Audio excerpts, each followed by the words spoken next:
창세기 40장 23절 한 절만 같이 읽으시겠습니다. 창세기 40장 23절 우리 한 절 같이 합독하십시다. 시작합니다. 술 맡은 관원장이 요셉을 기억하지 못하고 그를 잊었더라. 아멘. 네, 이 시간에는 우리 요한 선교회 사라 선교에 나오셔서 찬송가 144장으로 특송하시겠습니다. 감사합니다. 우리가 첫날에는 구덩이의 고난에 대해서 그 구덩이가 끝이 아니라 하나님의 섭리가 시작된다라는 이 하나님의 섭리에 대해서 같이 나누었었습니다. 어제는 감옥 속에서 빛나던 이 하나님의 임마누엘의 은혜를 같이 나누었습니다. 이제 오늘은 이 요셉이 그 깊은 감옥 속에서 마주하게 되는 또 다른 고난, 바로 잊혀짐의 고난에 대해서 함께 나누고자 합니다. 여러분, 인간이 겪는 고난 중에서 육체적인 질병이라든지 아니면 어떤 큰 인생의 문제라든지 아니면 물질의 궁핍함이라든지 이런 것도 물론 우리의 삶을 크게 힘들게 하는 분명한 고난일 것입니다.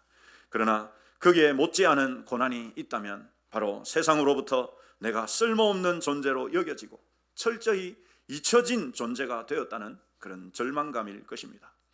이 감옥에 갇힌 요셉에게 한 줄기 희망의 빛이 비쳤습니다. 여러분, 왕의 최측근으로 있던 두 관원장이 바로 그 감옥에 들어온 것입니다. 그들은 한날 한시에 꿈을 꾸었고 요셉은 그들의 꿈을 해석해 주었습니다. 요셉의 해몽대로 술 맡은 관원장은 그 다음 날에 복직 3일 만에 복직이 되었죠. 그래서 요셉은 그 관원장이 감옥을 났을 때 이렇게 간곡하게 부탁합니다. 같이 읽어보시죠. 시작합니다.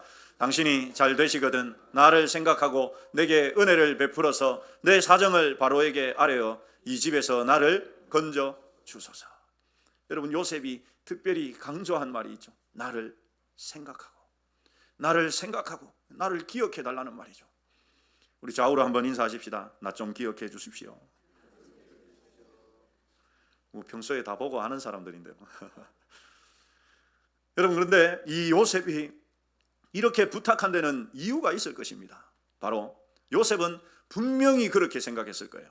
이 술 맡은 관원장의 꿈을 해석해 보니까 그가 복직이 된단 말이죠. 아하, 하나님이 바로 내가 억울하게 감옥에 갇혔으니까 이제 이 사람을 보내가지고 나로 하여금 그 상황을 다 설명해서 다시 이 사람 복직되고 나면 이 사람을 통해서 하나님이 저 사람을 사용해서 나를 꺼내주실 것이라고 확신했을 것입니다. 이것은 여러분 성경에 나오지 않지만 거의 100%입니다. 요셉은 분명 그렇게 확신했을 것입니다. 왜냐하면 여러분, 신앙이 없는 사람은 이런 것들이 어떻게 돌아가는지를 잘 몰라요. 그런데 믿음이 있는 사람은 된번에 알아차립니다. 아, 하나님이 이렇게 구원하시려고 하는구나. 그래서 요셉은 여러분 기대했을 것입니다. 그 기대가 아주 확실하게 거의 확정적이었을 것입니다. 그러니 그 술 맡은 관원장에게 한 번 더 확답을 받은 거예요. 나가시면, 잘 되시면 나를 생각해 주십시오. 그래서 여러분, 그가 나가고 나서부터 말 그대로 요셉은 감옥 문만 바라보고 있었을 것입니다. 언제 올까? 오늘 저녁에 올까? 내일 아침에 올까? 안 왔어요. 아, 너무 바쁜가 보구나. 이틀이 지나도 3일이 지나도 그래도 기대했을 것입니다. 그런데 하루가 지나도 한 달이 지나도 아무 소식이 없었습니다. 참, 여러분, 성경은 이 요셉의 마음에는 관심이 없는 것 같아요. 그래서 그것을 한 줄도 기록하지 않았습니다. 발소리만 들려도 혹시 술 맡은 관원장이 나를 구해주러 오지 않을까? 내가 너를 건져줄게. 그런데 성경은 참 여러분 이 잔인한 현실을 딱 한 줄, 저와 여러분이 읽은 그 딱 한 절로 이렇게 표현합니다. 우리 같이 읽어보십시다. 시작합니다. 술 맡은 관원장이 요셉을 기억하지 못하고 그를 잊었더라. 성경은 이것이 끝입니다. 부연 설명, 요셉의 마음이 어떨지, 왜 저 술 맡은 관원장은 잊어버렸을지 그 어떤 이야기도 하지 않습니다. 내가 베푼 은혜를 상대방이 까맣게 잊어버렸을 때에 여러분 어떤 마음이 드십니까? 내가 그 사람에게 정말 잘 대해줬는데 그가 네가 언제 그랬는데 하나도 기억하지 못할 때, 여러분 그럴 때를 가리켜서 이 사용하는 한자 사자성어가 있죠. 뭐라고 합니까? 뭐라고 합니까? 배은이라고 합니다. 배은 뒤에는 뭡니까? 예. 내가 은혜를 베풀었는데 저놈이 그걸 다 잊어먹었다, 이런 뜻이죠. 은혜를 베풀었는데 상대방은 까맣게 잊어버렸을 때의 배신감. 누구도 나를 기억하는 사람이 없다는 홀로 버려진 것 같은 막막함. 그럼 나는 이제 어떻게 되나? 나는 이제 세상에서 완전히 잊혀진 존재가 되었구나. 아무도 나 같은 사람을 기억하는 사람이 아무도 없구나. 세상은 나를 잊어버렸구나. 이것이 요셉이 감옥에서 매일 밤 삼켜야 했던 쓰디쓴 잔이었습니다. 여러분, 우리의 삶에도 이런 잊혀짐의 시간이 찾아옵니다. 남들은 다 승진하고 앞서가는 것 같은데 나만 제자리에 멈춰진 것 같을 때, 이력서를 내고 내도 나를 찾아주는 곳이 없을 때 내 존재가 무가치하게 느껴지죠. 자식들도 손주들도 어릴 때는 전부 와가지고 나만 찾더니 엄마, 아빠, 할머니, 어릴 때는 전부 그러더니만 이놈들이 어느새 머리가 굵어지고 자라서는 이제는 불러도 다가오려고도 하지 않습니다. 말도 함부로 합니다. 할머니는 이것도 모르나? 마음에 비수가 와서 꽂히는 것 같은데, 여러분, 어느새 훌쩍 다 자라서는 이제 더 이상 나를 찾지 않을 때, 여러분, 나의 쓸모가 이제는 다 했구나 하는 허전함과 씁쓸함이 우리의 가슴을 메우게 되죠. 그러나 사랑하는 성도 여러분, 술 맡은 관원장이 요셉을 기억하지 못한 것은 여러분, 사람의 단순한 건망증이 아니라는 사실입니다. 술 맡은 관원장이 요셉을 기억하지 못하고 잊어버린 것은 단순히 그의 건망증 때문이 아니라는 사실이죠. 하나님께서 그 관원장의 기억을 잠시 닫아두신 것입니다. 믿으십니까? 그렇습니다, 여러분. 술 맡은 관원장이 요셉을 기억하지 못한 것은 그가 머리가 나빠서가 아닙니다. 하나님이 잠시 그를 닫아두신 것이죠. 왜냐하면 아직 하나님의 때가 이르지 않았기 때문에, 하나님의 때, 카이로스의 시간이 도래하지 않았기 때문입니다. 신약 성경을 기록한 여러분, 헬라어에는 시간을 기록하는, 시간을 나타내는 단어가 두 가지가 있어요. 하나는 한번 따라서 하십시다. 크로노스. 자신감 있게 하셔도 괜찮습니다. 한 번 더 하십시다. 크로노스. 예, 크로노스라는 것은 시계 보면 이래 시계 돌아가는 시간 흘러가는 것, 자연적인 시간, 달력이 한 장씩 넘어가는 것, 자연적인 시간의 흐름, 이것이 여러분 크로노스라고 합니다. 그런데 특별한 하나님께서 우리 삶에 개입하시는, 하나님이 은혜를 쏟아부으시는 특별한 시간을 나타내는 하나님의 때를 가리키는 시간이 하나 더 있습니다. 따라서 하십시다. 카이로스.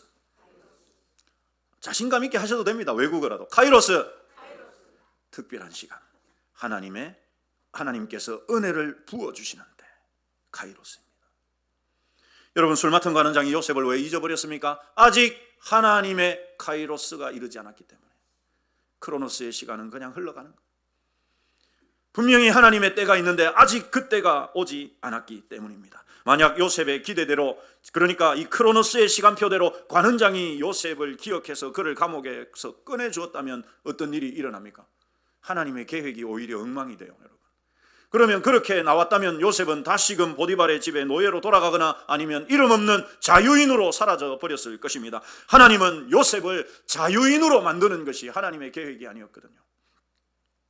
하나님은 장차 다가올 7년의 흉년을 통해서 온 애굽뿐만 아니라 온 세상을 구원하고 이스라엘 민족의 씨앗을 보존할 애굽의 총리로 세우는 것이 하나님의 계획이었습니다. 그런데 아직 그때가 도래하지 않았던 것이죠. 바로가 그 신비한 꿈을 꾸게 되는 바로 그날, 그 완벽한 카이로스의 시간을 위해서 하나님은 요셉을 감옥이라고 하는 인큐베이터 안에 2년을 더 넣어 놓으신 것입니다. 여러분, 요셉이 잊혀진 것은 실수도 아니며 실패도 아니라는 사실입니다. 이것이 중요해요, 여러분. 요셉이 잊혀진 것은 실수도 아니고 그의 실패도 아닙니다. 그것은 가장 완벽한 때를 위한 하나님의 기다림의 섭리였습니다. 여러분 다윗을 보십시오. 그는 어린 시절에 사무엘에 의해서 기름 부어졌습니다. 어떤 사람으로 기름 부어졌습니까? 이스라엘의 왕으로 기름 부어졌어요. 여러분 다윗 그런 생각하지 않았겠습니까? 그럼 내가 언제 왕이 될까? 내가 언제 왕이 될까? 왕이 언제 될지를 여러분 바라보면서 살지 않았겠습니까? 그런데 그에게 찾아온 현실은 왕좌가 아니라 뭡니까 여러분? 거의 미쳐버린 사울이 그 창으로 다윗을 죽이려고 하는, 그래서 그 사울을 피해서 계속해서 도망다녀야 하는, 하루하루 정처 없이 떠돌아다녀야 하는 그야말로 여러분 끔찍한 도망자의 시간이에요. 그게 10여 년. 다윗은 사울을 죽일 두 번의 절호의 기회가 있었죠. 내 손으로 복수하고, 그렇게 나를 죽이려고 했던 이 인간 내 손으로 복수하고, 그리고 그 지긋지긋한 도망자라고 하는 그 고난을 끝내고 싶은 유혹이 여러분 얼마나 강하지 않았겠습니까? 우리 인간의 마음에 여러분 그 마음이 있거든. 갚아주고 싶은 마음. 그러나 다윗은 칼을 거두죠. 내 시간표 대신 하나님께서 친히 사울을 처리하실 그 카이로스의 때를 묵묵히 기다립니다. 여러분 다윗은 기다림의 사람이에요. 그러니까 사울을 죽일 수 있는 그 두 번의 기회를 여러분, 첫 번째는 할 수 있지만 두 번을 그렇게 한다는 건 쉽지 않거든요. 그뿐만이 아닙니다. 여러분, 사울이 죽고 난 다음에 사울의 아들이 왕으로 있던 그 이스라엘에 비해서 다윗이 유다 지파만의 왕이 되었을 때 유다 지파는 훨씬 더 강력한 군사력이 있었습니다. 얼마든지 북이스라엘을 공격하면 여러분 얼마든지 힘으로 통일을 시킬 수 있었어요. 그런데도 다윗은 그렇게 하지 않습니다. 기다립니다. 무엇을 기다릴까요? 따라서 하십시다. 하나님의 때를 기다린 거예요. 여러분 그 기간이 1년 2년이 아닙니다. 무려 7년 6개월이었습니다. 당장 군사를 이끌고 가서 여러분 복수하고 싶은 마음도, 비록 사울은 그랬다 할지라도 그 아들 댁에라도 복수하고 나라를 여러분 차지할 수 있는데 다윗은 또 기다리죠. 하루아침에 전 재산을 잃고 10자녀를 가슴에 묻고 온몸에 악창이 나서는 친구들마저 정죄하고 조롱했던 욥. 하나님마저도 그를 잊고 침묵하시는 것 같은 그 끔찍한 고통 속에서 욥은 이렇게 고백하죠. 우리가 너무도 잘 아는, 그러나 내가 가는 길을 그가 하시나니 그가 나를 단련하신 후에는 내가 순금같이 되어 나오리라. 욥은 그 끔찍한 고통 속에서 지금의 그 시간은 하나님이 나의 모든 불순물을 다 제거해내서 나를 정금처럼 만드는 순금으로 만드시는 시간이라고 그렇게 믿고 견뎠던 것이죠.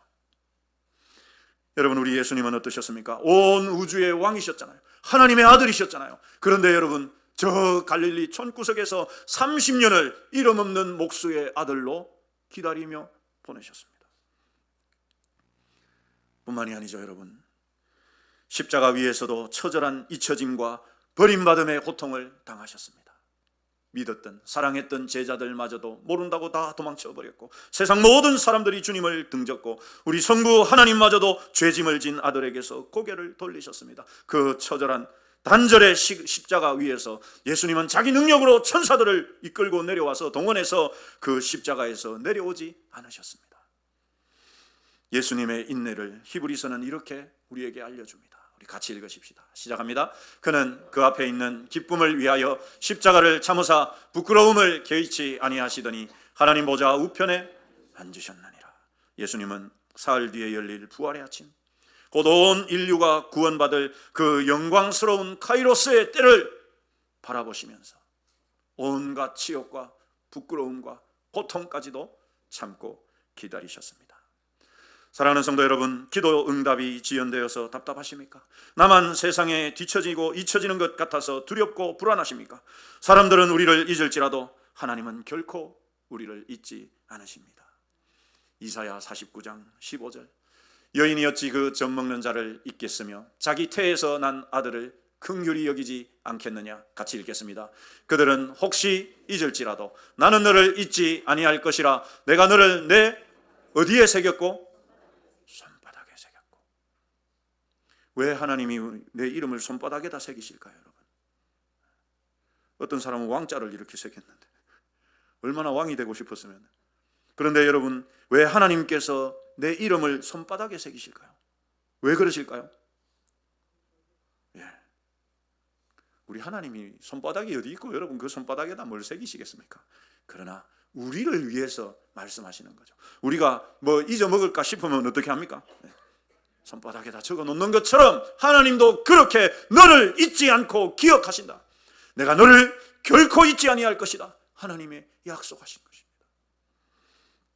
하나님은 이 순간도 저와 여러분의 이름을 자기 손바닥에 새기고 가장 좋은 때 가장 완벽한 카이로스의 시간을 준비하고 계신 것입니다. 믿으십니까? 사랑하는 성도 여러분, 마침내 카이로스의 때가 이른다라는 사실입니다. 하나님의 때는 반드시 있습니다. 반드시 그때가 저와 여러분에게 도래할 것입니다.